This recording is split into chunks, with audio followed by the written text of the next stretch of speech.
दिल्ली, हरियाणा, महाराष्ट्र और कर्नाटक में नई रेलवे लाइन बिछाई जाएंगी।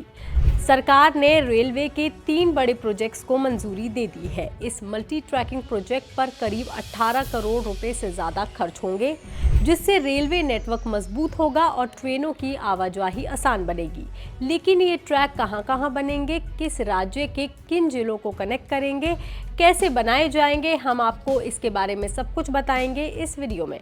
ये नया प्रोजेक्ट 4 राज्यों को कवर करेगा, लेकिन सरकार जिन 3 रूट्स पर काम करेगी वो होंगे कासारा, मानमाड, दिल्ली अंबाला और बल्लारी होसापेटे। ये सेक्शन इसमें शामिल होंगे। इन सभी रूट्स पर तीसरी और चौथी रेल लाइन बिछाई जाएगी, जिससे रेलवे का दबाव कम होगा। इन नई लाइनों से रेल लाइन की क्षमता बढ़ेगी, जिससे ट्रेनों की आवाजाही ज्यादा आसान और तेज हो जाएगी। इससे रेलवे का काम बेहतर तरीके से चलेगा, सेवाएं ज्यादा भरोसेमंद होंगी और भीड़ भाड़ भी कम होगी। सरकार का कहना है कि नई लाइन बनने से ट्रेनों की देरी कम होगी और यात्री और मालगाड़ियों को अलग अलग चलने की सुविधा मिलेगी। इंडियन रेलवेज के लिए ये विस्तार इसलिए जरूरी है क्योंकि लगातार यात्रियों और माल गाड़ियों दोनों की ही मांग लगातार बढ़ रही है।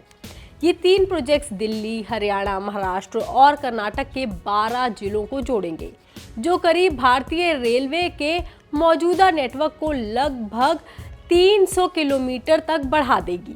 इससे लगभग 3,900 गांव और करीब 90 लाख से ज्यादा लोगों को बेहतर रेल कनेक्टिविटी मिलेगी। इससे फायदा ये होगा कि छोटे शहर और गांव बड़े बाजारों और रोजमर्रा के अवसरों से आसानी से जुड़ पाएंगे। इन प्रोजेक्ट्स को पीएम गति शक्ति नेशनल मास्टर प्लान के तहत तैयार किया जाएगा।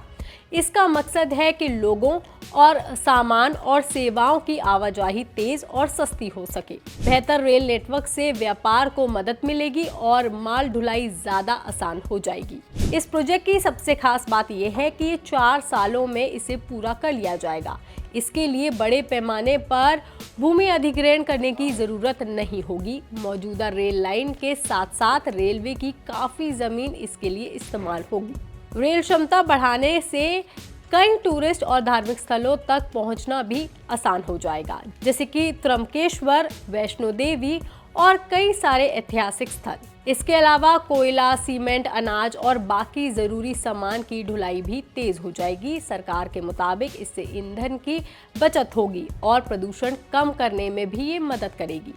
कुल मिलाकर के ये प्रोजेक्ट रेल यात्रा को आसान, तेज और देश के विकास के लिए फायदेमंद बनाने की दिशा में बड़ा कदम है।